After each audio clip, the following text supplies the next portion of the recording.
दोस्तों, आज की कहानी सच्चाई, प्यार और रिश्ते की खूबसूरत कहानी है। आशा करती हूँ आपको कहानी पसंद आएगी। चलिए कहानी की शुरुआत करते हैं। मेरा नाम शिवानी है, घर की बड़ी बेटी। मैं और मेरा छोटा भाई, बस हम दो ही हैं। मम्मी डैडी मेरे बहुत अच्छे हैं, मुझे बहुत सपोर्ट किया, जितना चाहा मुझे पढ़ाया। मैंने बीएड किया है। हमेशा से मुझे टीचर ही बनना था। मुझे बच्चे अच्छे लगते हैं। परिवार और अपने सपने के बीच मुझे कभी प्यार में गिरने का समय ही नहीं मिला। मैं शुरू से ही अरेंज मैरिज चाहती थी। मम्मी पापा जो मेरे लिए लड़का देखेंगे वो अच्छा ही होगा। मुझे पता है वो मेरी हाँ ज़रूर पूछेंगे। अब मम्मी पापा ने मेरी शादी की तैयारियां तेज कर दी हैं। एक लड़का इस रविवार मुझे देखने आने वाला है। लड़के की तस्वीर उससे पहले आ गई है। पापा पहले लड़के की खोज खबर अच्छे से निकलवा लेते हैं, फिर ही मुझे किसी की तस्वीर दिखाते हैं। अब आज रविवार भी आ गया। मुझे लगा शायद वो भी रिजेक्ट हो गया होगा, इसीलिए अभी तक मुझे लड़का दिखाया नहीं गया। मैं सोकर उठी तो मम्मी मेरे कमरे में आई। बोली, बेटा लड़के वाले आने वाले हैं, तू तैयार हो जा। बहुत ही शॉर्ट नोटिस में मुझे तैयार होने को बोला। लड़के वाले आ गए। मैं भी अभी किचन में हूँ, नाश्ते और चाय की प्लेट जमा रही हूँ।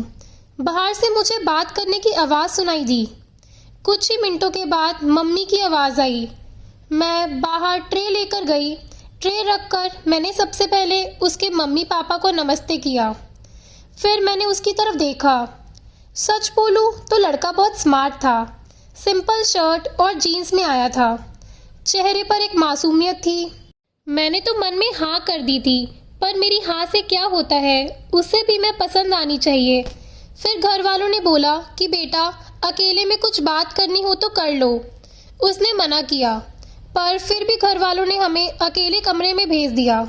चुप रहा वो। मुझे लगा मैं उसे पसंद नहीं हूँ, इसीलिए बात नहीं कर रहा। फिर मैंने ही चुप्पी तोड़ दी। पूछा, आप क्या करते हैं? बोला, मेरा नाम तो आपको पता होगा, नहीं भी होगा तो मैं बता देता हूँ। मेरा नाम मयूर है, बिजनेस है प्रॉपर्टी का। अपने बारे में फिर सब बताने लगा। कुछ देर हमारी बात हुई, फिर बाहर से मम्मी की आवाज़ आ गई। बड़ों में बात हुई और रिश्ता तय हो गया। उसके घर वाले जल्दी शादी करवाना चाहते थे। पिताजी ने अपनी खोज कर ली थी, इसलिए शादी 1 महीने बाद ही तय हो गई। इस दौरान मैंने मयूर का नंबर लेकर उससे बात करनी चाहिए। मुझे लगा कि वो थोड़ा शर्मीला है, इसलिए मैंने ही पहल की। करीब 1 महीना हम में बहुत बात हुई और प्यार वाली फीलिंग क्या होती है ये मुझे पता चल गया। फिर हमारी शादी का दिन आ गया और मैं अंदर ही अंदर बहुत खुश थी। मम्मी पापा को छोड़ जाने का गम तो था, लेकिन मुझे लगा कि मुझे सही जीवन साथी मिल गया है। सुहाग रात आ गई। मैं थोड़ी घबराई हुई बैठी थी बेड पर। वो आए और मेरी तरफ देखा। मैंने भी हल्की सी स्माइल पास की। मयूर ने कुर्ता पहन रखा था। वो थोड़े घबराए हुए लग रहे थे। मुझे लगा जैसे मैं नर्वस हूँ, शायद वो भी इसी तरह होंगे। मयूर अब बाथरूम गए और कुर्ता चेंज करके आए। फिर मयूर आकर बोले कि बहुत थक गई होगी शायद, आज आराम कर लो। मुझे लगा वो भी थके हैं, इसलिए मैंने ज़्यादा सवाल जवाब नहीं किए। अगली सुबह वो बाथरूम में फ्रेश होकर नहाकर और कपड़े भी अंदर ही चेंज करके आए। मुझे थोड़ा अजीब लगा। फिर मैंने सोचा शायद उनकी आदत होगी। अगली रात फिर आई और फिर मयूर ने ऐसा ही किया। अभी तक वो मेरे पास भी नहीं आए थे।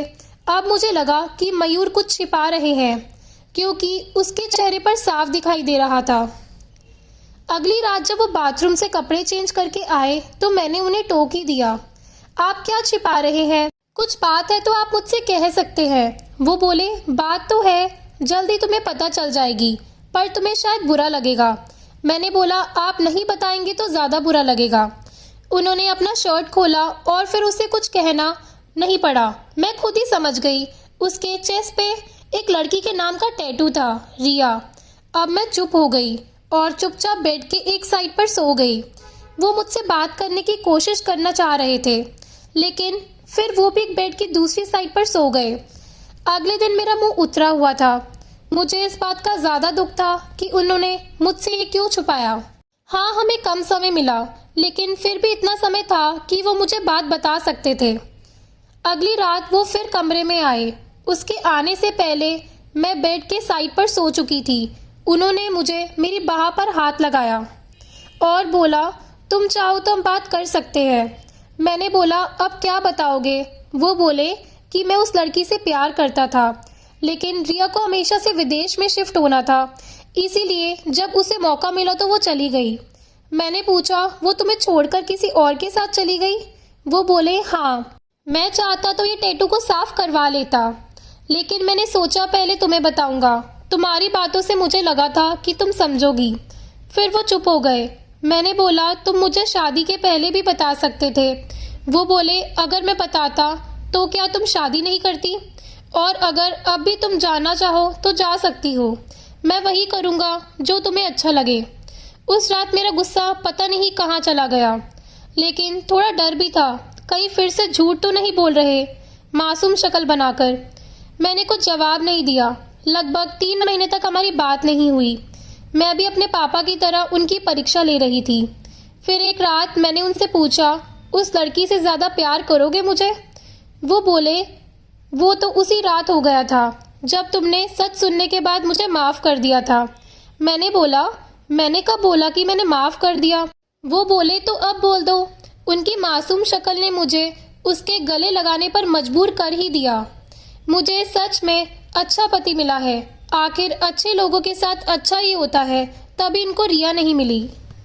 दोस्तों, अगर आपको ये कहानी पसंद आई हो तो प्लीज़ लाइक करना और चैनल को सब्सक्राइब करना। धन्यवाद।